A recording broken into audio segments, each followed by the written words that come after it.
They feared the alien queen, but she greeted me with unbelievable reverence. The unexpected reverence. The transport shuttle Meridian cut through the void toward Cathera, a barren moon chosen specifically for its neutrality. Captain Jackson Reeves pressed his palm against the cold viewport, watching the cratered surface grow larger as they descended. 3 years of preparation had led to this moment. Humanity's first official diplomatic contact with the Nexari Empire, a civilization whose ships had been spotted at the edge of human space for months. Jackson's reflection stared back at him from the transparisteel, weathered features marked by a jagged scar running from his left temple to his jaw, a souvenir from the Battle of Titan's Gate. At 34, he'd seen enough combat to understand that violence solved nothing, which made him an odd choice for humanity's first ambassador to an alien species. But Admiral Torres had insisted on his inclusion, claiming his tactical mind and diplomatic instincts made him invaluable. "Approaching the landing zone now, Captain," called Lieutenant Beck from the pilot's seat. Through the viewport, Jackson could see the hastily constructed diplomatic station, a series of prefabricated modules arranged around a central meeting hall, all surrounded by defensive barriers that everyone hoped wouldn't be necessary. The shuttle touched down with barely a tremor, and Jackson gathered his gear. He wore standard diplomatic attire rather than military dress, hoping to project peace rather than power. The small team consisted of himself, 2 linguists, a xenobiologist, and a communications specialist, hardly an imposing force. As they disembarked, the thin atmosphere of Cathara required breathing masks, adding an eerie quality to their voices. The diplomatic station hummed with activity as technicians made final preparations. Admiral Torres approached, her expression grim beneath her breathing apparatus. "Any word from the Nexari fleet?" Jackson asked. "Long-range sensors detected them 2 hours ago," Torres replied. 12 ships, possibly more. They're massive, Jackson. Our largest dreadnought would look like a fighter craft next to their smallest vessel." Jackson nodded, having studied the limited intelligence they'd gathered. The Nexari were reported to be tall, humanoid beings with metallic skin and advanced technology far exceeding human capabilities. Their few encounters with human exploration vessels had been brief and non-hostile, but definitely intimidating. "Remember the protocol," Torres continued. "Let them make the first move. We're here to talk, nothing more." The waiting was the worst part. Jackson found himself pacing the command center, reviewing everything they knew about Nexari culture, which admittedly wasn't much. Their technology suggested a highly advanced society, but their motivations remained a mystery. Why had they suddenly appeared in human space?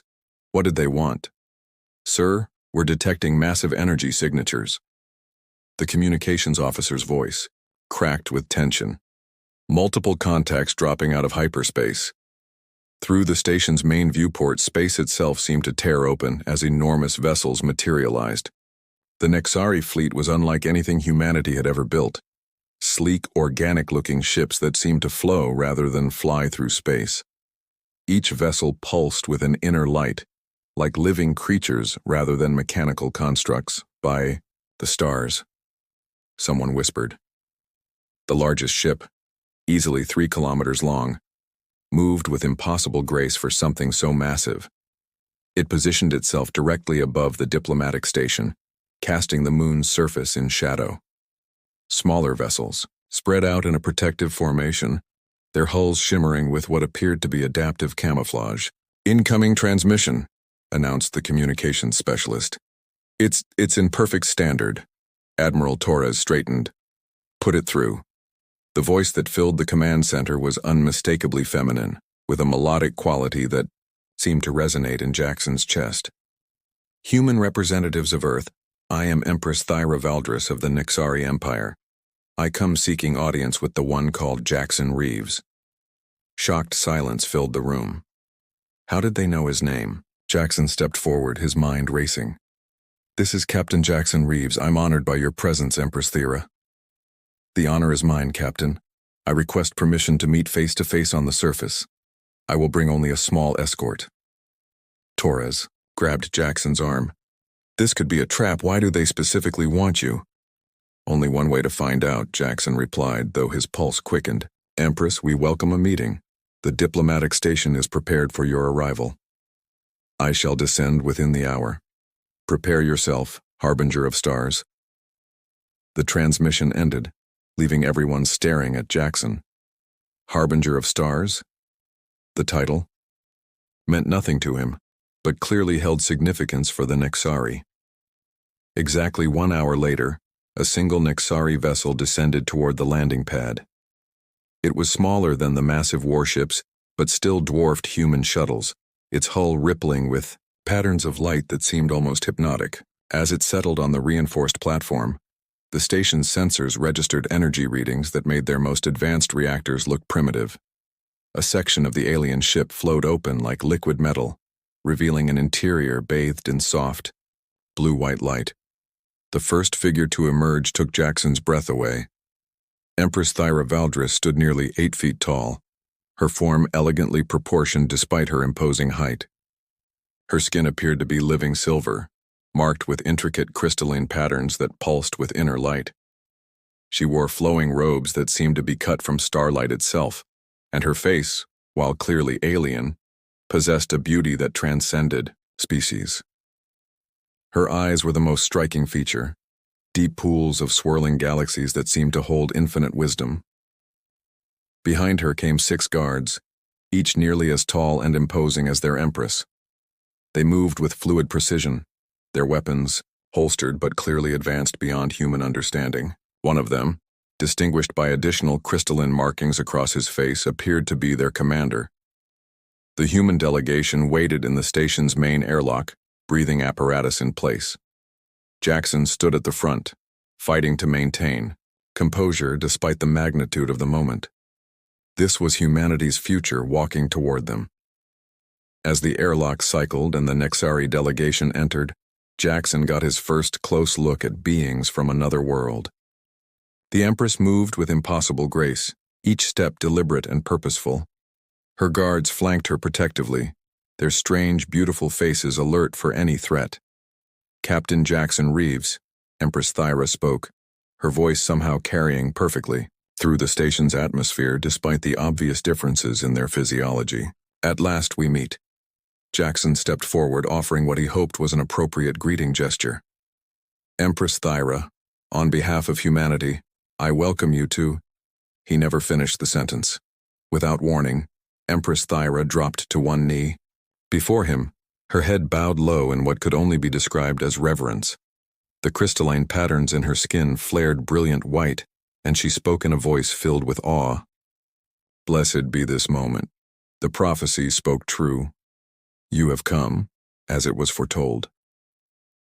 The effect on both delegations was immediate and dramatic. The Nexari guards stiffened in shock, hands moving instinctively toward their weapons before stopping, clearly as confused as they were alarmed. One of them, the commander, stepped forward with obvious distress. My Empress, what are you doing? He asked in accented standard. Rise! This cannot be proper protocol.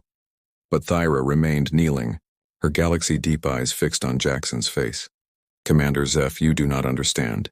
This human bears the marks, the scars of cosmic fire, the neural patterns touched by the void between stars. He is the one our ancestors prophesied would come when the great darkness returns. Jackson felt the blood drain from his face. The cosmic fire.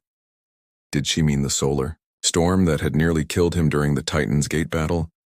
The one that had given him those strange dreams and occasional flashes of something he couldn't quite name? Admiral Torres pushed forward, her hand instinctively moving toward her sidearm. Captain Reeves stepped back. This could be some kind of trick. But Jackson found himself unable to move. There was something in Thyra's eyes, something that spoke of truth and desperate hope. Empress, he said carefully, I don't understand. What prophecy, what darkness? Thyra slowly rose to her full height, but her posture remained respectful, almost deferential. The void between dimensions grows thin, Harbinger. The wraiths stir in their realm of nothingness, hungering for the light of living worlds. Only, through the union of Nexari wisdom and human uniqueness, can the barriers be restored. The silence that followed was deafening. Jackson's mind reeled with implications, while around him, both human and Nexari representatives struggled to process what they'd just witnessed. An empress of a vast interstellar empire had knelt before a human captain, speaking of prophecies and cosmic threats. Commander Zeph stepped closer to his empress, his crystalline markings flickering with what appeared to be agitation. "My lady, perhaps we should discuss these matters in private. The humans may not be ready for such revelations." Thera's gaze never left Jackson's face. "Tell me, Captain, have you experienced visions since your encounter with the cosmic storm? Dreams of darkness creeping between the stars?"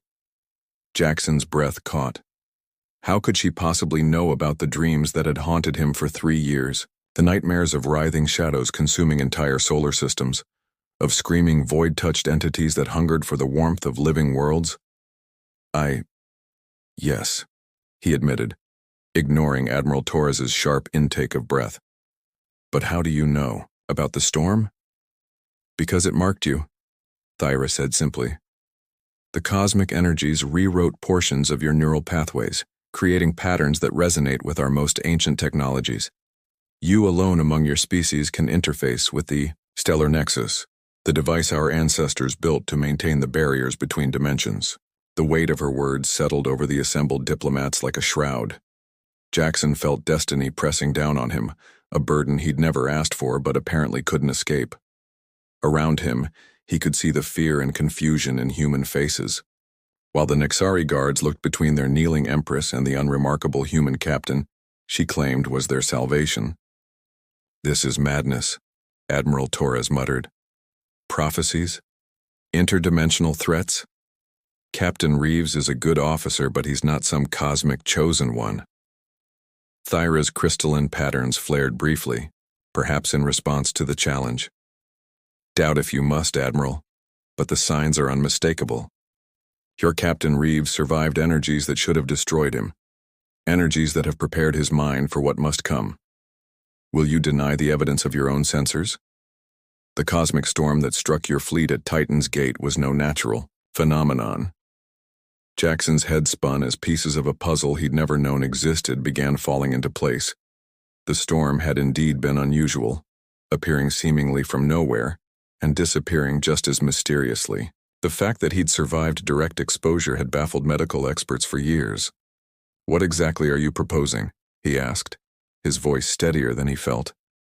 Empress Thyra stepped closer, and Jackson could see the urgency burning in her alien features. "Come with me to the Nexari homeworld. Let our oracle examine the changes in your neural structure. Learn to use the gifts the cosmos has granted you. Together, we can prevent catastrophe on a scale your species cannot yet imagine." The request hung in the air like a challenge. Accept, and Jackson would be stepping into a larger universe than humanity had ever conceived. Refuse, and both species might face extinction from threats they couldn't comprehend. As he looked into Thyra's swirling galaxy eyes, Jackson realized that his answer would change everything.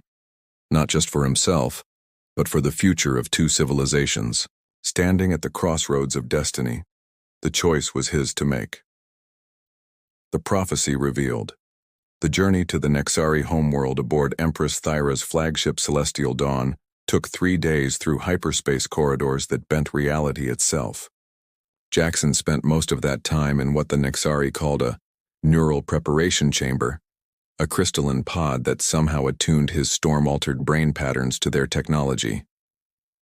The process was both fascinating and terrifying, as he felt his consciousness expand beyond normal human limits. When they finally emerged from hyperspace, the sight that greeted them defied imagination. Nexara Prime wasn't just a planet, it was a living work of art suspended in space. Massive crystal formations grew from its surface like frozen lightning, reaching into the void and pulsing with the same inner light that marked Thyra's skin.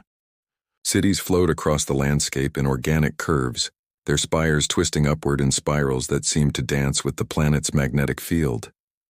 "It's beautiful," Jackson whispered, pressing his face to the viewport of his quarters. "And ancient," Thyra's voice came from behind him. She'd taken to visiting him daily during the journey, their conversations ranging from cosmic philosophy to the mundane details of their respective cultures. My people have dwelt here for over 50,000 of your years, but the crystal formations are far older. They were here when we arrived, waiting. Waiting for what? Thyra moved to stand beside him, her towering form casting strange shadows in the chamber's ambient light. For the time when the barriers would weaken and the prophecies would need fulfillment. For you, Jackson Reeves. As their ship descended, through Nexara Prime's atmosphere, Jackson marveled at the cities below. The architecture seemed to grow rather than be built, flowing seamlessly with the natural crystal formations. Gardens of bioluminescent plants created patterns of light across the landscape, while streams of liquid energy, not water, carved glowing channels between the structures.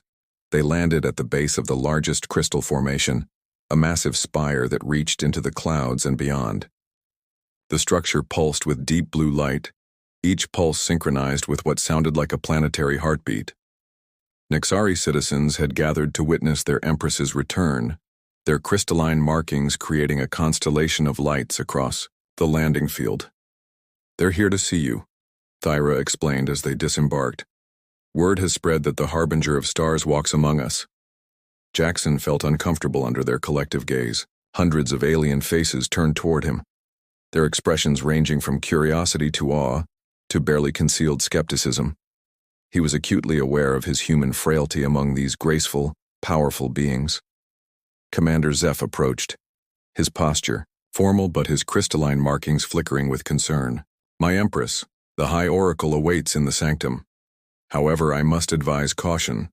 The Council of Regents has concerns about bringing an outsider to the sacred chambers." "The Council's concerns are noted and dismissed," Thyra replied with imperial authority. "The prophecies are clear and time grows short. The void-touched entities have already begun probing the dimensional barriers near the outer rim worlds." This was the first Jackson had heard of active threats. "You mean these wraiths are already attacking?" Thyra's expression darkened. 3. Outer colonies have gone silent in the past month. Our scout ships found nothing but empty worlds, their stars dimmed to dying embers. The void wraiths don't just destroy, they consume the very essence of life and light, leaving behind realms of absolute nothingness. The weight of her words settled over Jackson like a shroud as they entered the base of the crystal spire. The interior was even more magnificent than the exterior, with corridors that seemed carved from solid light itself. Nexari citizens they passed bowed deeply to Thyra, but their eyes remained fixed on Jackson with expressions he couldn't quite read. They ascended through the spire via platforms that defied gravity, rising through chambers filled with flowing patterns of energy and light. Each level seemed to represent a different aspect of Nexari culture. Libraries where knowledge was stored in crystalline matrices, workshops where matter itself was shaped by thought, meditation chambers where individuals merged temporarily with the planet's consciousness. Finally, they reached the sanctum at the spire's peak. The chamber was perfectly spherical, its walls transparent and offering a panoramic view of the planet below and the stars beyond. At the center floated an ancient Nexari, whose crystalline markings covered nearly every inch of his silver skin. He appeared to be in deep meditation, surrounded by swirling patterns of energy that formed complex geometric shapes in the air around him. "High Oracle Nexus," Thyra spoke with deep reverence. "I have brought the human as foretold." The ancient being's eyes opened slowly, revealing depths that seemed older than stars. When he spoke, his voice resonated with harmonics that made Jackson's bones vibrate. "Approach, Harbinger. Let me see what the cosmic fires have wrought in you." Jackson stepped forward hesitantly, feeling utterly out of place in this sacred chamber. Oracle Nexus extended one gnarled hand, and suddenly Jackson's vision exploded with images, flashes of the cosmic storm that had nearly killed him, the neural pathways it had carved through his brain, and something else, something vast and hungry stirring in the darkness between dimensions. "Yes," Nexus whispered, his markings flaring brilliantly. "The patterns are clear. The void energies recognized something in you during that storm, human. They marked you as they mark their prey, but in doing so they also made you capable of standing against them." I don't understand, Jackson gasped, his head reeling from the psychic contact. How can exposure to these things make me able to fight them? Nexus gestured, and the chamber filled with holographic projections showing the structure of reality itself. Dimensions layered like sheets of cosmic tissue, with dark spaces between where things that should not exist dwelt in hungry patience. The void wraiths exist in the spaces between dimensions, the oracle explained. They cannot fully manifest in our reality without anchor points, beings whose minds have been touched by void energy. Most such beings become their servants, but occasionally, very rarely, one emerges who can resist their influence while retaining the ability to perceive and interact with interdimensional forces. Thyra moved to stand beside Jackson, her presence somehow steadying him. Our ancestors faced this threat once before, when the barriers first began to weaken 50 millennia ago. They built the stellar nexus to reinforce reality's foundations, but it requires a specific type of consciousness to operate, one that can exist partially in both our dimension and the void spaces. And you believe I'm that type of consciousness? Not believe, Nexus corrected. No. The cosmic storm was no accident, Harbinger. The Wraith sent it as a probe seeking minds capable of bridging dimensions. Most would have died instantly. You survived and were changed. Now you must choose whether to use that change to save both our species. The oracle gestured again, and the holographic display shifted to show the stellar nexus itself, a massive, crystalline construct floating in the void between Nexari space and the galactic core.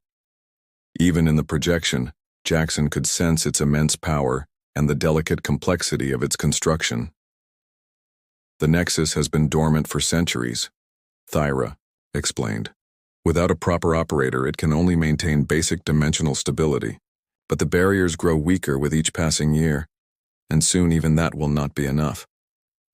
Jackson studied the alien faces around him, seeing hope and desperation in equal measure.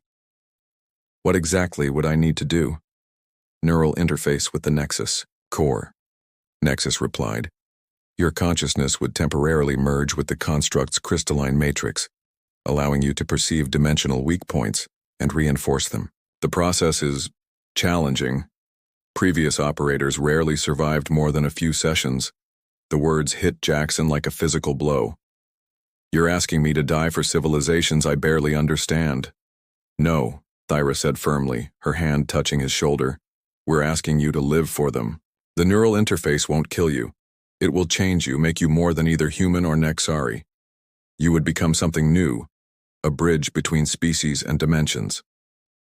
Through the chamber's transparent walls, Jackson could see Nexara Prime, stretching out below, a world of impossible beauty inhabited by beings whose grace and wisdom humbled him. He thought of Earth, of Admiral Torres and the crew of the Meridian, of humanity's struggling colonies scattered across a handful of star systems. Both species faced extinction from threats they could barely comprehend. If I agree to this, he said slowly, what guarantees do I have? How do I know this isn't just an elaborate way to turn me into a weapon against my own kind? Oracle Nexus laughed, a sound like crystal chimes in a gentle wind. Harbinger, if we wanted to conquer humanity, we would simply do so. Your species, while admirable in its determination, possesses no technology that could threaten us. No, we need partners, not subjects. The Void Wraiths care nothing for the petty distinctions between species. They hunger for all light, all life, all warmth in the universe. Thyra stepped closer, her galaxy-deep eyes meeting his. I offer you something our people have never given to an outsider. Full citizenship in the Nexari Empire with all the rights and protections that entails. More than that, I offer partnership. Help us save both our species, and together we can explore wonders beyond imagination. The offer hung in the air between them, heavy with possibility and peril. Jackson felt the weight of two civilizations' futures pressing down on him, along with the memory of those dark dreams that had haunted him since the cosmic storm. In those nightmares, he'd seen entire star systems consumed by writhing darkness, leaving behind voids where nothing, not even empty space, remained. When would we begin? He asked. Immediately, Nexus replied. The void wraiths grow bolder with each passing day. Their scouts probe our dimensional barriers constantly, seeking weaknesses. Soon they will find one large enough for a full incursion. And then, he gestured helplessly.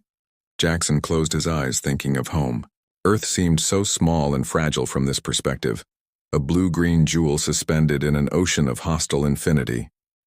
Humanity had always dreamed of finding their place among the stars, but perhaps that place was not as conquerors or explorers, but as guardians standing watch against the darkness between worlds. When he opened his eyes, both Thyra and Nexus were watching him intently. Around them, the chamber pulsed with soft light, and beyond the transparent walls the stars wheeled in their ancient patterns, beautiful and seemingly eternal, yet so terribly vulnerable to the hunger lurking in the void. "I'll do it," Jackson said quietly, "not just for humanity or the Nexari, but for everything that lives and dreams and hopes in this universe. Show me how to use this gift, or curse, that the storm gave me." Thyra's crystalline markings flared brilliant white, and for the first time since he'd met her, she smiled, an expression of such radiant joy that it transformed her alien features into something transcendentally beautiful. "Then let us begin your true journey, harbinger of stars," she said. "The universe awaits." As Oracle Nexus began preparations for the neural interface procedures, Jackson felt destiny settling around him like a mantle. He was no longer just Captain Jackson Reeves of Earth's Colonial Defense Force. He was becoming something new, something that could stand between the light of living worlds and the hungry darkness that sought to devour them all. The transformation would be painful, dangerous, and irreversible. But as he looked out at the crystal cities of Nexara Prime and thought of Earth's blue skies, he knew there was no other choice. The real adventure was just beginning.